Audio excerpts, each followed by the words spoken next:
About 1 in 3 adults and even more adolescents, they don't get enough sleep, which can affect their health and well-being.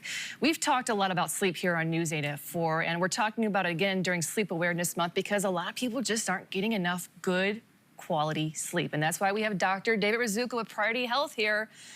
Thank you, Dr. Rzutko, for being here with us. My pleasure. Thanks for having me. This weather kind of makes you want to take a nap, It right? does, yeah. It's a little sleepy outside, right? Yeah. So let's talk more about quality, good sleep. What's one thing, people get wrong about what good sleep is? Yeah, so folks will oftentimes say, I slept 8 hours or slept 9 hours or even sometimes longer, but they say I'm not awakening rested. So what is going on? And oftentimes it tracks back to just not getting good restorative sleep at nighttime. We may be getting enough quantity, the hours of sleep, but it's not really restful. We're not cycling in and out of those deeper phases of sleep. And so resultant, you wake up feeling unrefreshed. Yeah, so when we are getting quality sleep, Sure. talk about how people would feel, right? Yeah, so I mean, the biggest thing is your cognitive function. Are we sharp? Are we awakening, like ready for my day? But when we're not getting good sleep, either a day or even longer chronically, we can have some untowered kind of symptoms. So generally we think about, I'm not really mentally focused or sharp, but it can also bleed into things like anxiety, depression, or mood disorders when we kind of be a little bit more short-fused. Younger folks, we can sometimes see kind of the opposite effect. It can actually cause inattentive disorders or even inattention deficit or hyperactivity disorder. We can see, because if we're not getting into those restorative states, we can have problems with our metabolism. And so it can cause some metabolic disturbances in the body, lead to obesity, or even some other chronic conditions like heart disease and things like that.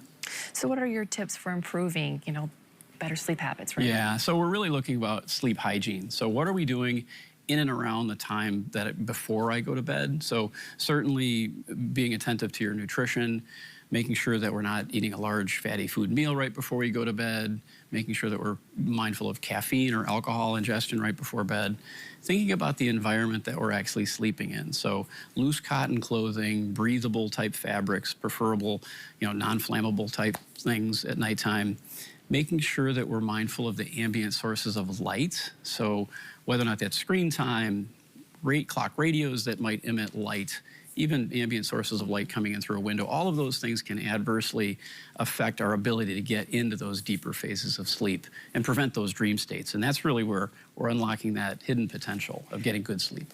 Dr. Rzutko, I'm sure you heard this before. People say, I'm tired, I'm sleepy. When I get home, though, to go to bed, I just can't fall asleep, right? Yep. I can't turn off their brains.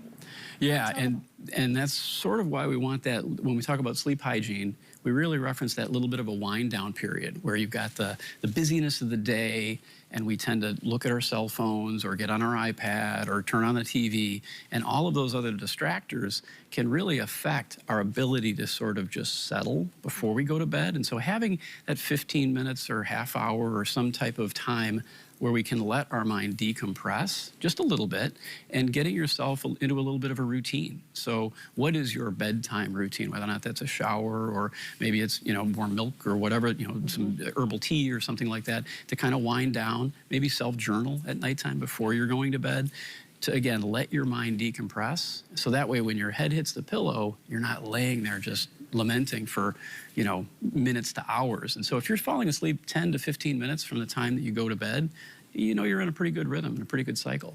One of the other really important things is keep consistent. So keep your bedtime, the time that you go to bed or go to sleep at night, kind of consistent throughout your work week, and time that you waken, keep that consistent in the mornings. And if you do that throughout the weekend, keep that consistent, it'll definitely lead to better sleep.